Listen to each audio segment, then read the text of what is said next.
Bueno, pues nada, chicos, mi pequeña audiencia. Bienvenidos. Vamos a hacer una sesión así un poco más teórica, por así decirlo, de anestesia locorregional de miembro superior. Esta es una sesión que iba a hacer el año pasado y entonces, bueno, la idea era que había otra también que era la más práctica, pero bueno, esta siempre está muy bien por recordar que aunque está bien saber pinchar el bloqueo, pues hay que recordar toda la anatomía y todas estas cosas que implica la anestesia locorregional.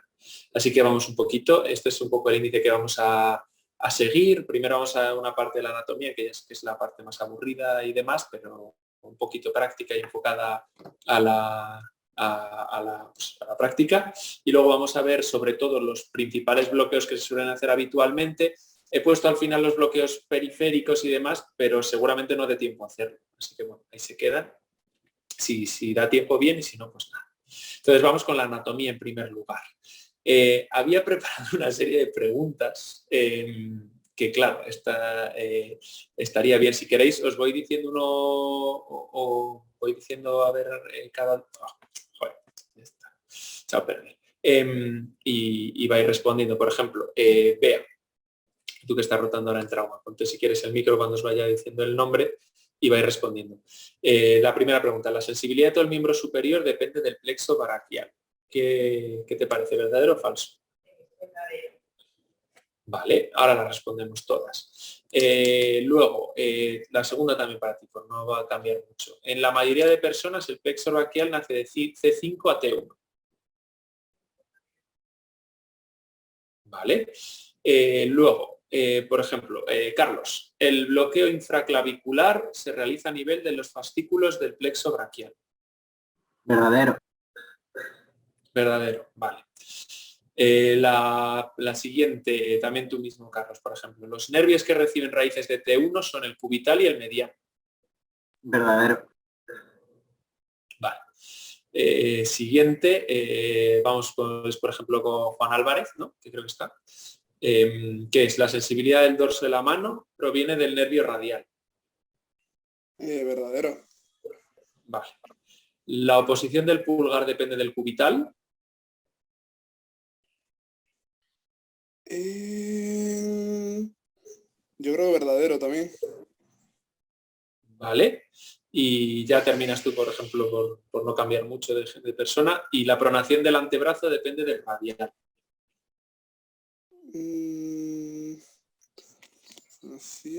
Supinación. Pues yo creo que verdadera también. Digo verdadera las tres. Vale. Bueno, aquí tenéis las respuestas, así veis lo que... Dale, ahora vamos a ir viéndolo todo poquito a poco y vamos explicando todo. Esto era un poco así para que os pusierais nerviosos. Bueno, entonces, el plexo braquial nace, clásicamente se describe que nace en las raíces de C5 a T1, aunque es verdad que hay bastante variación anatómica y de hecho 2/3 de los pacientes reciben raíces de C4, o sea que podríamos decir que en la mayoría de personas el plexo braquial nace de C4 a T1, aunque lo clásico sea decir que es de C5 a T1 y de hecho en 1/3 de pacientes también reciben raíces de T2. Entonces todas estas raíces se van a ir combinando primero en troncos, luego en divisiones y luego en fascículos que van a terminar dando los nervios de los ramos terminales, ¿vale? Aquí vemos un poco cómo es esta combinación, que bueno, sonará a todos un poquito. C5 y C6 se combinan en el tronco superior, C7 forma el tronco medio y C8 forma C8 y T1 el tronco inferior. Esto es nada más pasar el escaleno anterior, que ahora lo vamos a ir relacionando esto con dónde pinchamos los bloqueos. Y luego, sobre esta primera costilla, cada uno de los tres troncos va a dar una división anterior y una división posterior. La división posterior de cada uno de los troncos, al llegar debajo de la clavícula, o sea, tras pasar debajo de la clavícula, se va a convertir en el tronco posterior, y la división anterior de tronco superior y medio forma la división anterior de tronco superior y medio forma el fascículo lateral, y la división anterior del tronco inferior, el fascículo medial. ¿Vale? Entonces, tenemos que recordar una serie de hitos por donde van pasando y donde vamos dividiendo qué es cada cosa. Entonces, tenemos las raíces que al pasar el escaleno se convierten en los troncos, que sobre la primera costilla hacen las divisiones y al pasar bajo la clavícula ya son los fascículos. Y que después, ya tras pasar el pectoral menor, ya son los ramos terminales. Y todo esto es importante porque vemos dónde hacemos cada bloqueo, ¿vale? Luego es verdad que, por ejemplo, entre supraclavicular e interescalénico es todo un poco corrido, por así decirlo, porque también dentro de las personas varía y podemos estar pinchando sobre divisiones, troncos, sobre todo sobre el supraclavicular. Muchas veces estás pues en una cosa intermedia entre las divisiones o sea, entre los troncos, divisiones, no queda excesivamente claro dónde estás pinchando, pero es bueno saber esto porque además tenemos que recordar que, como podéis ver ahí en el dibujito, sobre todo el tronco superior, hay ciertas ramas terminales que salen ya desde los troncos. Por ejemplo, la rama supraescapular, la rama subescapular, el torácico largo. Estas ramas, sobre todo las escapulares, son importantes porque inervan el hombro. Entonces, si pinchamos más abajo, si dormimos los nervios más abajo, podemos dejarnos, por ejemplo, el hombro y por eso luego será importante verlo. Entonces, aquí os dejo el dibujo del néter, un poco para recordar todo esto. También recordar que no toda la inervación del brazo proviene del plexo braquial estrictamente. Entonces, por ejemplo, si veis, es que no puedo señalar con esto, es una pena, pero justo en la axila, sobre lo que viene siendo el dorsal ancho, hay un nervio que es el nervio intercostobraquial, que es un nervio que es raíz de T2, T1, T2, que no es del plexo axilar y que inerva toda la cara interna del brazo, que de hecho es un nervio que nos dejamos casi constantemente y que, por ejemplo, a los pacientes les puede molestar cuando le ponen el manguito el manguito de isquemia. Y también hay una rama que es los dos nervios que inervan esta zona es el intercostobraquial y el cutáneo braquial medial. Y luego también en la parte de arriba del plexo podéis ver pues, los nervios que os comentaba, los supraescapulares y demás cosas. Vamos un poquito con qué es cada inervación. Sobre todo recordar que a nivel del brazo tenemos que recordar los ramos terminales del plexo y que inerva cada cosa. ¿Vale? El nervio cubital inerva la parte interna del brazo, lo que serían cuarto y quinto dedo, que serían a nivel de la mano, ¿vale? Que lo recordamos, que es la manera de recordar cuarto y quinto dedos, que también a nivel motor y a nivel sensitivo son del cubital. El nervio radial, que es el dorso de la mano, y el nervio mediano, que es la cara interna y la punta de los dedos, primero, segundo, tercero y la mitad del cuarto. Eso es importante recordarlo. Aquí tenéis el dibujo que siempre se olvida esto. Pero bueno, está bien recordarlo y sobre todo también que supraescapular, la mayor parte de la inervación es metamérica. Y a nivel infraescapular, pues tenemos que tener en cuenta más los ramos terminales. Entonces, bueno, en este dibujo lo único que he subrayado es un poco cuáles las raíces de cada uno de los nervios, que lo veis a la esquina, en la izquierda de la imagen. El nervio cubital nace fundamentalmente de C8 y de T1 y es solo inervación de la parte inferior del plexo braquial. Esto es importante, por ejemplo, en el bloqueo interescalénico, como veremos ahora, porque si te dejas el tronco inferior, no vas a inervar las ramas, no vas a dormir el cubital. El radial y el mediano tienen una inervación bastante similar de casi todo el plexo y los nervios como el axilar o musculocutáneo solo reciben raíces de las raíces más altas del plexo. Respecto a la inervación motora, esto también siempre tenemos que recordarlo un poquito, es bueno leerlo de vez en cuando y refrescarlo, tener en cuenta que el nervio axilar, que es el que inerva sobre todo a nivel del hombro, que hace la rotación interna y externa, el supraescapular, que lo hemos mencionado antes porque sale pronto como una raíz del tronco superior, que hace la rotación externa del hombro, también la abducción, el músculo cutáneo, que siempre recordamos porque es el que va dentro del músculo en el axilar, entonces como va dentro del músculo, yo siempre me acuerdo que es el que flexiona y hace todo el bíceps y el braquial. Entonces hace la flexión y la otra función del bíceps es la supinación, entonces dobla y supina. Luego el radial, que es fundamentalmente inerva a nivel motor el antebrazo, entonces hace extensión del de la mano y supinación, y el mediano hace lo contrario, que hace la flexión de la mano y la pronación. Y también hace la oposición de pulgar, porque si recordáis en la parte de la inervación sensitiva, inervaba primero, segundo y tercer dedo, entonces es el que hace la oposición del pulgar.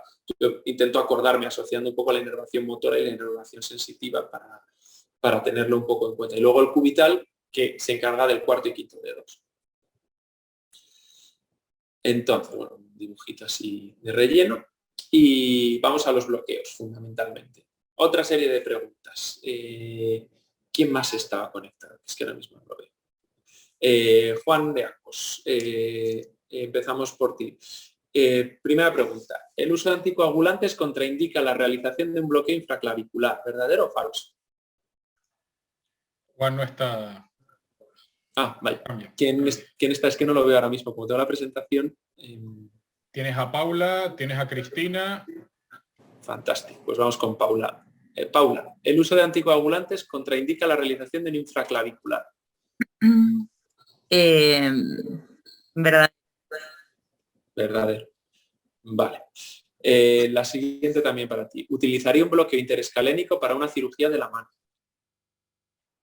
¿Se podría hacer un axilar? Pero ¿utilizarías un interescalénico? ¿Es verdadero o falso? O sea, no sería lo primero que elegiría. Venga, ¿verdadero o falso, Paula? Falso, ¿Cómo? ¿Que no te has cortado? falso. Falso, vale. Genial. Pues siguiente, Cristina. Paciente fumador, hipertenso, dislipémico, EPOC, con oxigenoterapia continua domiciliaria que acude para hacerse una cirugía reconstructiva del manguito de los rotadores. Y entonces pensamos que el interescalénico sería la mejor alternativa anestésica. ¿Qué te parece? Verdadero. Vale. Y la siguiente, el síndrome de Horner es una grave complicación del bloqueo interescalénico. Verdadero. Bueno, ¿Vale? grave no sé, pero es una complicación, sí. Vale.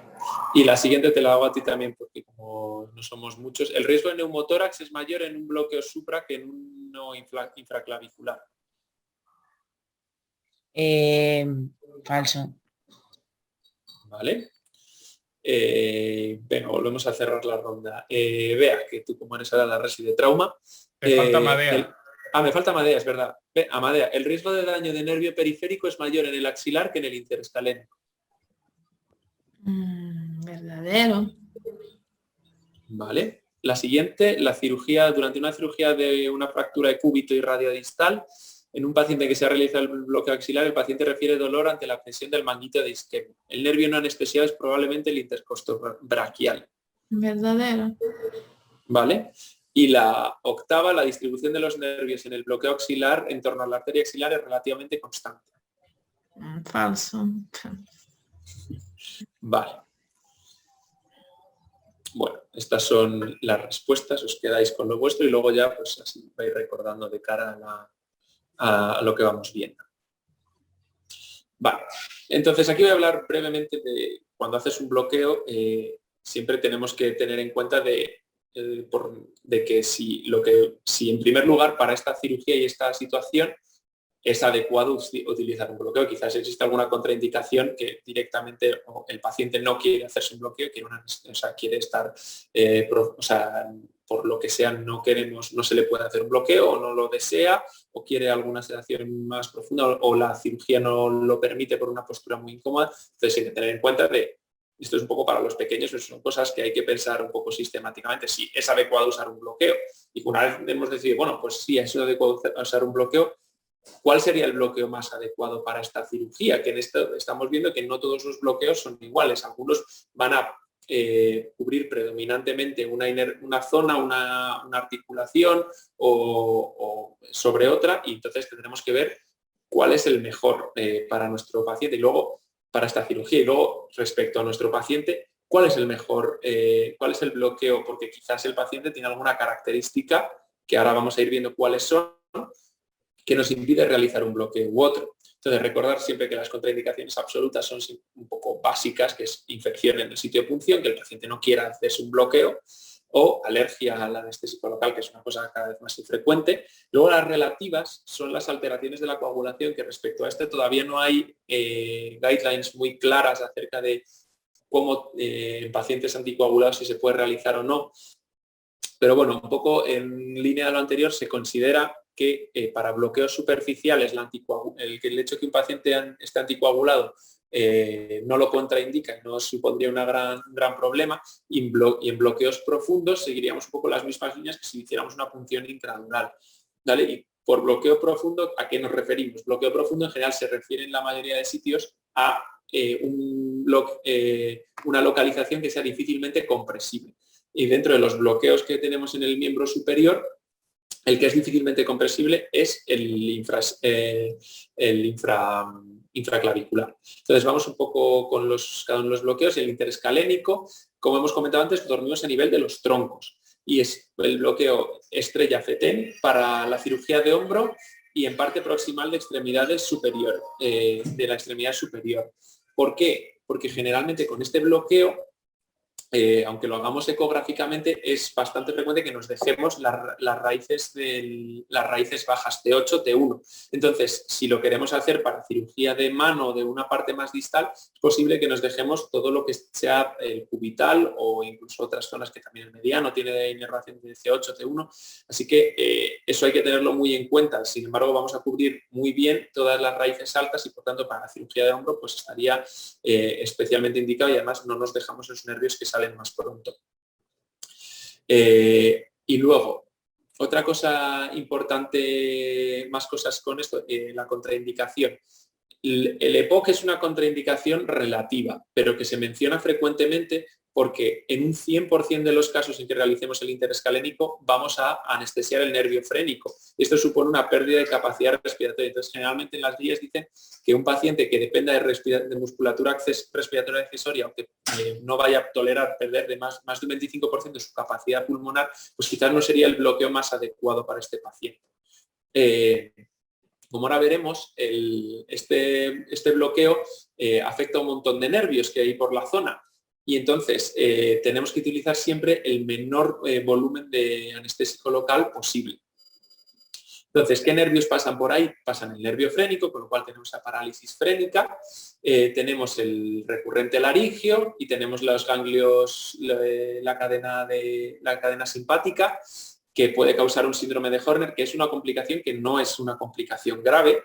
De hecho, cuando se hacía el bloqueo sin ecografía y se conseguía que el paciente tuviera un síndrome de Horner, se considera que el bloqueo estaba bien hecho. O sea que, en principio, es una cosa que puede molestar un poco al paciente, pero no es nada grave. Y luego, otra cosa muy llamativa es que este es el bloqueo que con mayor frecuencia causa daño al nervio periférico, porque normalmente se pincha entre los troncos. Y muchas veces se piensa que se está pinchando entre tronco medio y tronco inferior y estás pinchando entre C8, T1 y pinchas perineuro.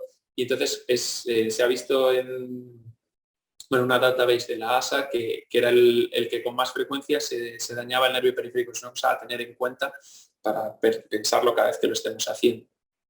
Bueno, y las otras son complicaciones un poquito más graves. Entonces aquí vemos que toda esta zona está muy ricamente inervada, que hay un montón de cosas que pasan por ahí, la cadena simpática anterior, los nervios, el recurrente laringio, el frénico. Entonces, bueno, tenerlo en cuenta. Esto muy brevemente, se puede hacer el abordaje de un neuroestimulador, esto ya está pasado de moda totalmente, pero se puede hacer, estaba descrito en el punto de Winnie, que está a nivel del cricoides, donde se cruzaba el esternocleidomastoideo con la inserción de los dos escalenos, ahí se pinchaba hacia abajo y hacia posterior y caudal, y con neuroestimulador hasta notar respuesta. Pero bueno, esto ya en principio está abordado porque además necesitaban volúmenes mucho más altos.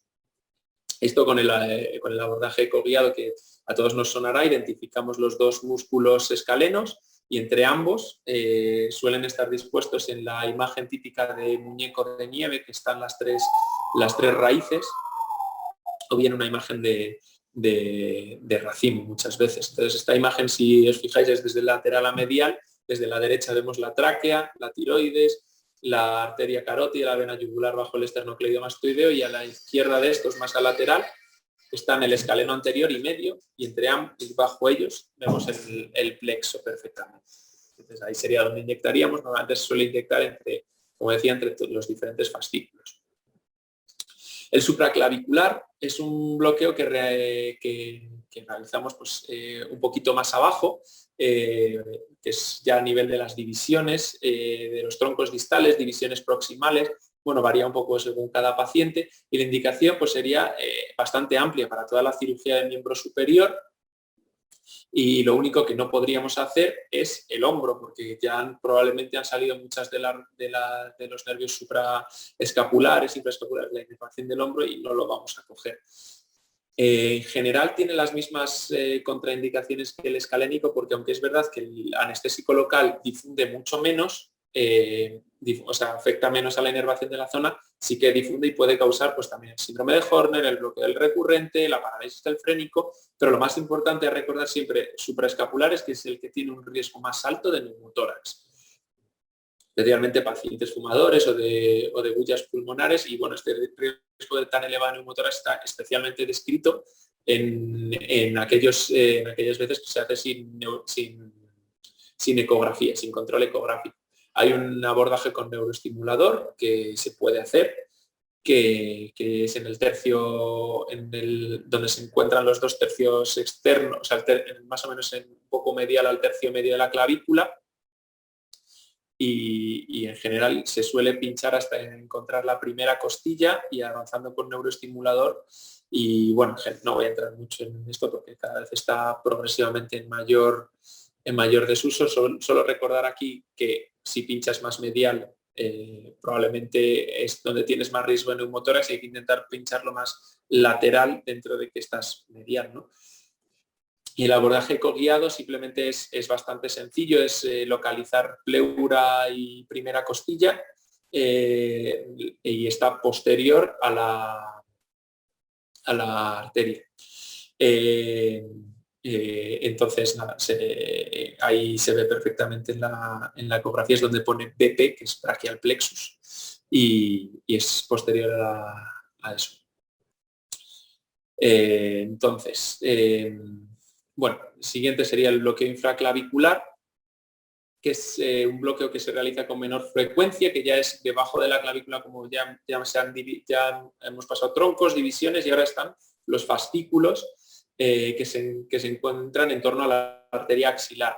Este es, como decíamos, un bloqueo profundo que se comprime difícilmente, con lo cual pues eso, la anticoagulación es una cosa que tenemos que tener en cuenta.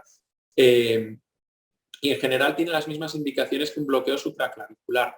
También está descrito el riesgo de neumotórax, aunque con este tenemos dos abordajes. Tienes el abordaje medio clavicular y el abordaje coracoideo, que es el que en principio tiene descrito un riesgo mucho más bajo de neumotórax por la dirección de la aguja, que es el que podemos ver en la imagen de abajo, que es poniendo el ecógrafo perpendicular a la clavícula y abordando pues, desde la apófisis coracoides. Y la imagen ecográfica de la derecha sería lo que verías en este abordaje coracoideo, que es infiltrar un poco similar a lo que hacemos en el axilar en torno a la arteria axilar, está dispuesto todo el plexo.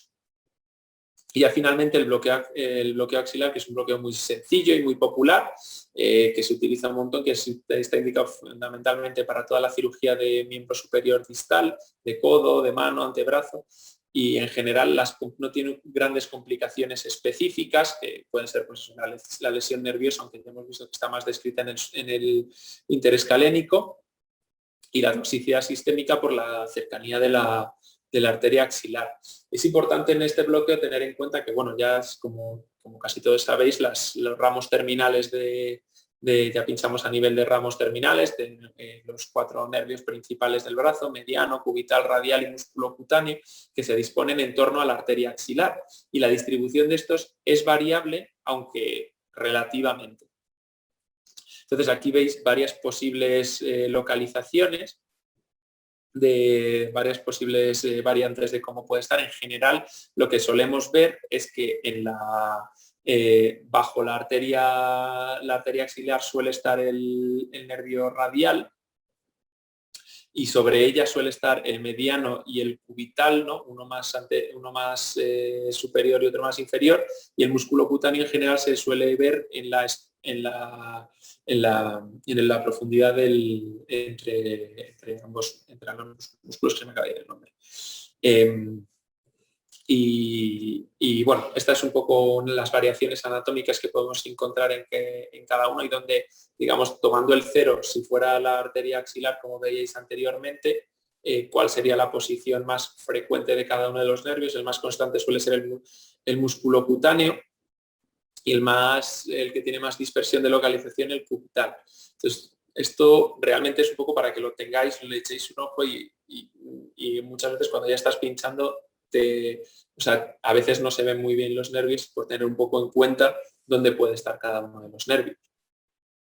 Entonces, bueno, como en los anteriores, hay abordajes no ecoguiados, que era por parestesias, la técnica transarterial, o con solamente el neuroestimulador, que bueno, la mayoría están siendo abandonados, aunque sí que con el neuroestimulador es importante tener en cuenta las diferentes respuestas que hemos comentado antes en la anatomía, ¿no? Cada uno de los movimientos. Entonces, tener en cuenta unos movimientos básicos de cada uno de los nervios a la hora de localizarlos con el neuroestimulador. El nervio radial que extiende, que es fundamentalmente extensor, codo, muñeca, dedos; el cubital, cuarto, quinto dedo, la flexión; y el mediano, que es flexor del resto de la mano y de la posición del pulgar; y el músculo cutáneo, la flexión y supinación del brazo. Y luego, bueno, entonces, este sería el abordaje ecoguiado, que es la visión que, bueno, todos conocemos relativamente bien. Como hemos comentado, la distribución alrededor de la arteria axilar, que es relativamente constante. Y bueno, un poquito aquí os dejo esta tabla, que he hecho un resumen para tenerlo. A mí me es útil verlo, sobre todo porque muchas veces, aunque lo hagamos con ecografía, muchas veces, si no se ven tremendamente bien los nervios, es una buena herramienta tener el neuroestimulador para ver que estemos durmiendo lo que queremos dormir. Y entonces aquí os dejo un poco la respuesta que hay en cada uno de los diferentes nervios ante la estimulación. En cada uno de los bloqueos, vamos, en el intercalénico, los troncos, en cada uno de los bloqueos lo que se ve. Y luego yo creo que ya llevamos media hora de sesión. Los periféricos, si queréis, los dejo aquí para que lo veáis, pero tampoco aportan mucho más. Y esta pequeña tabla también os la dejo, que me parece útil, porque yo, sobre todo esta sesión la hice de R1, y sobre todo era como, vale, vamos a operar algo, y dices, ¿y qué bloqueo puedo utilizar? Entonces esto es un poco recordar. Vale, pues nada, eso es todo. Espero que os haya gustado.